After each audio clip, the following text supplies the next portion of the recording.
বিপদ দুটা কারণে হয়ে থাকে আমার ধারণা। যে একটা হলো কোরআন শরীফে আছে, মানুষ বিপদে পড়ে, সেগুলো হাতের কামাই হতে পারে, আমার গুনাহের কারণে হতে পারে, অথবা আল্লাহ পাক পরীক্ষা করেন।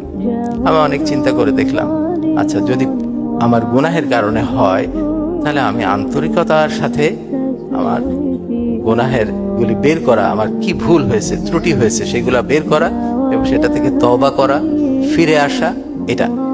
আর যদি আল্লাহ পাক পরীক্ষা করতে থাকেন, পরীক্ষা সম্পর্কে আমরা একটু ভয় হয়, কি পরীক্ষা করছেন। মনে রাখবেন, ধরেন একটা বাবা মা আপনাকে সাঁতার শেখাচ্ছেন, অথবা বাবা আপনাকে সাঁতার শেখাতে নিয়ে গেছেন, পরীক্ষা করছেন সে সাঁতার পারে কিনা।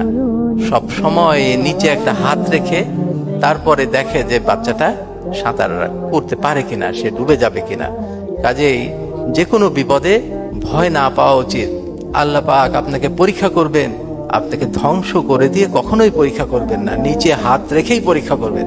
কাজে আমাদের দৃঢ় বিশ্বাস রাখা উচিত যে যদি কোনো আমি পরীক্ষায় পড়ি বিপদের কারণে, আল্লাহ পাক অবশ্যই নিচে হাত রেখেই আমাকে পরীক্ষা করছে। আমাকে এখানে ধৈর্যের পরীক্ষা দিতে হবে এবং খুব স্থিরতার সাথে কাজ করতে হবে, এবং আমার কোনো ভুল ত্রুটি হয়েছে কিনা সেটা দেখে সেটা থেকে তওবা করে ফিরে আসা দরকার।